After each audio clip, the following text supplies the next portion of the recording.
first thing we got to worry about when taking a time and room shot is making sure we get our butt and our back to the goal.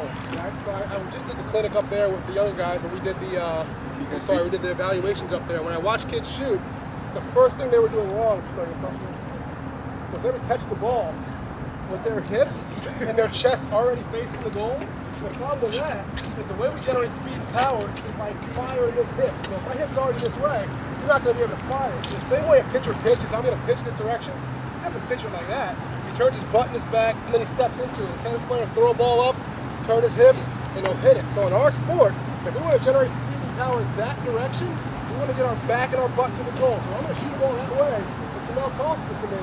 I want to look like this if I'm shooting it right-handed. So I can step, play it with my left foot, and fire my right hip at the goal, and that's how I'm going to generate speed and power. There's a big, anyone back there? There's a big difference between these two shots. One where my hip and chest are already facing the goal. That was not going to be very hard. I take the same exact shot, my back and butt to the goal, step, pull.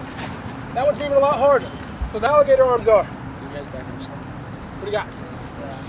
Right, so alligator arms regardless when we were all younger. Trying to handle the ball. Alligator arms, when we catch the ball, and you keep those elbows tight against your side. The problem with that is you can't generate any head speed. Who knows what head speed is? Raise your hand and tell me. Pretty simple. What's up?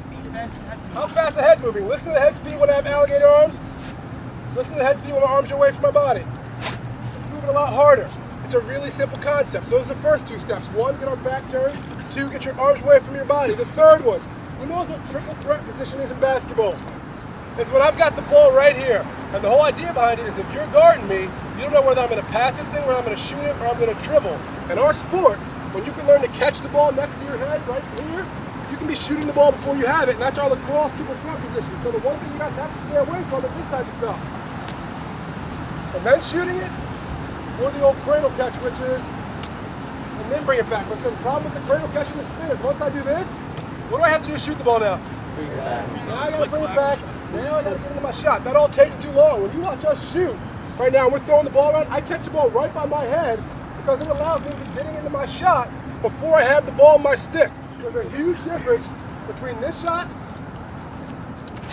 that took too long to get off, between that shot and this one. That one got off a lot quicker. And as you get to higher and higher levels of lacrosse, getting your shot off quicker becomes very important.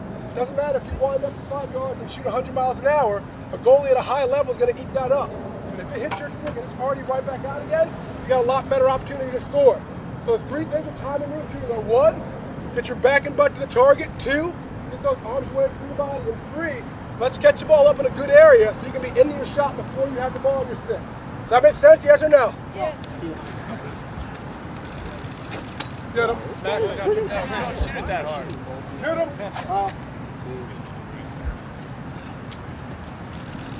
Oh, yeah. Here you go.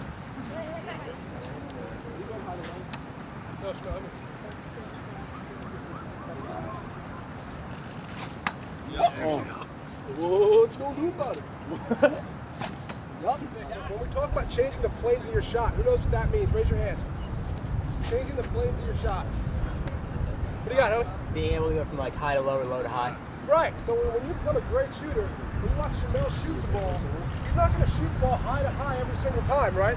We're just looking for high to low right now. So when you shoot this ball from high to low, all you have to do is pull down with your bottom hand. Because the biggest problem with kids, when they want to shoot the ball low, the younger kids and even in the high school region, they start doing this, dropping their shoulder, dropping the head of your stick, and now what can the goalie predict? Where are you shooting it? Right. So if you become a predictable shooter, goalies are going to start eating your stuff up. But if you can shoot a high to high one for me, a little high for me there, coach, please.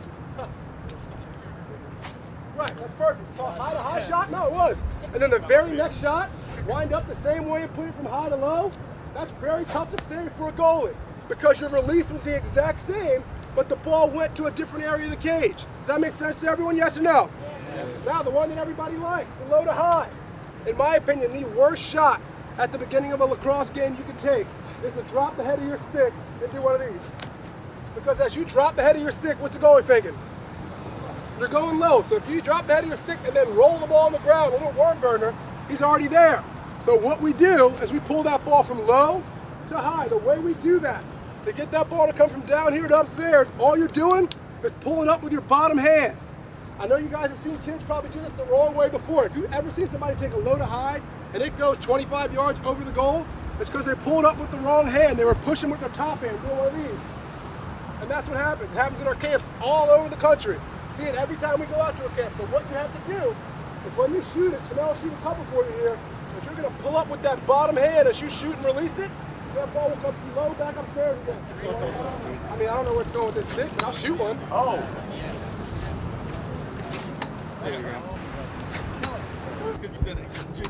My bad. Oh, don't hurt him!